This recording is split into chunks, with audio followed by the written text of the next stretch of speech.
সঙ্গে রয়েছেন। সুদীপ্তবাবু, রেশনের পর এবার রেশনের কান টানতে টানতে এবার বন দপ্তরের সন্ধান পাওয়া গেল।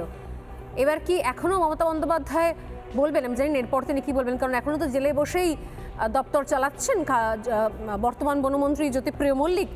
তিনি এক্ষেত্রে তার দায় কতটা নেবেন আমি জানি না, কারণ এর আগে মমতা বন্দ্যোপাধ্যায় নিজে বন দপ্তরের দুর্নীতি নিয়ে সন্দেহ প্রকাশ করে গিয়েছিলেন রাজীব বন্দ্যোপাধ্যায়ের ক্ষেত্রে।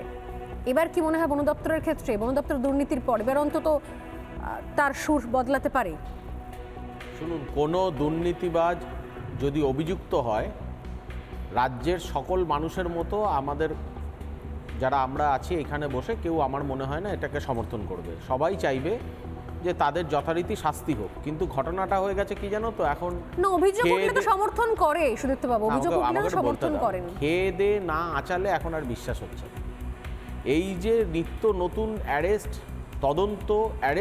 তদন্ত, এই সারদা নারদা, এখন চলছে শিক্ষার দুর্নীতি, এখন চলে এলো খাদ্যর দুর্নীতি।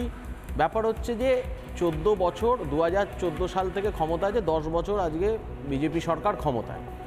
ইডি সিবিআই কার উংলি হেলনে চলছে আমরা জানি না, কিন্তু কোনো তদন্তের এখনো পর্যন্ত শেষ হচ্ছে না, না কোনো কনভিকশনে এগোচ্ছে। আলটিমেটলি মানুষ হতাশ এবং রাজ্যবাসীকে একটা ভুলভাবে পরিচালিত করছে। কে কিভাবে পরিচয় করছে পরে শেষ হয়ে যাবে। এই আজকে প্রথমবার বন দপ্তরের দুর্নীতির জন্য অরণ্য ভবনে প্রথমবার ইডি আধিকারিকরা গেলেন, যেটা আপনারাই বলেন সবসময় ইডি সিবিআই কোথাও যাওয়া মানে সেটা রাজনৈতিক উদ্দেশ্য প্রণোদিত। অথবা আপনারাই বলে দিচ্ছেন যে আজকে অরণ্য ভবনে পৌঁছলেন মানে কালকে বন দপ্তরের তদন্ত শেষ হয়ে যাবে। মানে এটা কি আমি 2014 সালের পর থেকে অভিজ্ঞতার কথা বলছি। 2014 সালে আমি কালকের কথা বলছি না, 2014 সালে তো বিজেপি এসেছে, প্রত্যেকবার ইলেকশন এসেছেন 2011 সালে। আমি ওটাই তো বলছি, তৃণমূল কংগ্রেস 2011 সালে। আমি তো ওটাই বলতে চাইছি, বোফোর্স যখন মামলাটা কেলেঙ্কারি সামনে এলো তখন পুরো ভারতবর্ষ রেডে করে উঠলো কংগ্রেসের বিষয়ে, রাজীব গান্ধী গালি গালি মে চোর হ্যায়, রাজীব গান্ধী চোর হ্যায়। কারা বলেছিল? বিজেপিরা বলেছিল।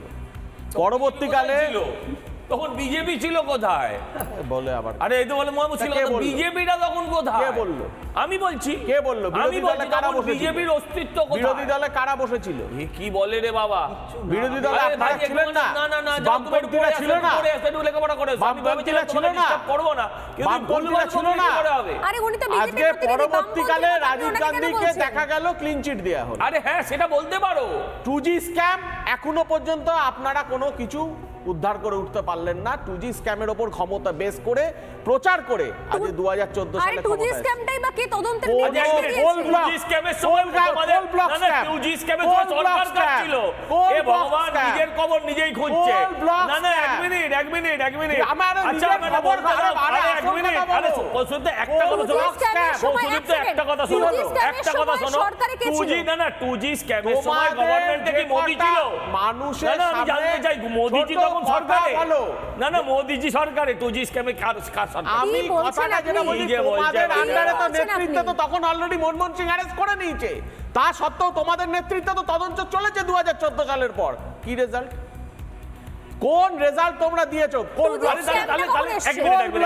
আমরা কি বলেছি আসার আগে?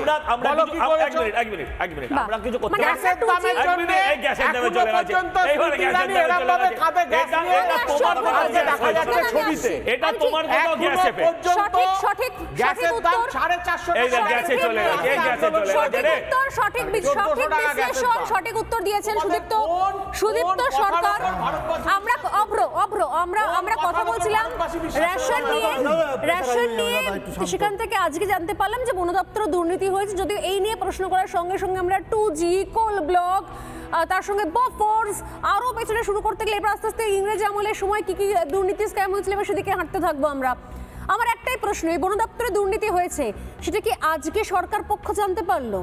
যদি সঠিক সময় তদন্ত শুরু করা যেত, যদি পুলিশ অন্তত তদন্তের দায়িত্ব নিত, যদি মমতা বন্দ্যোপাধ্যায় যেদিনকে রাজীব ব্যানার্জিকে নিয়ে অভিযোগ করেছেন সেদিনকে তদন্ত শুরু করার নির্দেশ দিতেন, তাহলে আজ অরণ্য ভবনে ইডি আধিকারিকদের যাওয়ার কোনো প্রয়োজনীয়তা পড়তো?